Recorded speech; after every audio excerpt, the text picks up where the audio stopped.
बोलाउँथे रातिमा एउटा चिठी लेख्न मन लाग्छ जुन मायाले धरधरी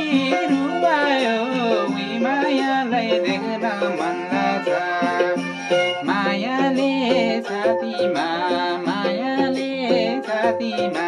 त्यसै किन बोलाउँथे रातिमा एउटा चिठी लेख्न मन लाग्छ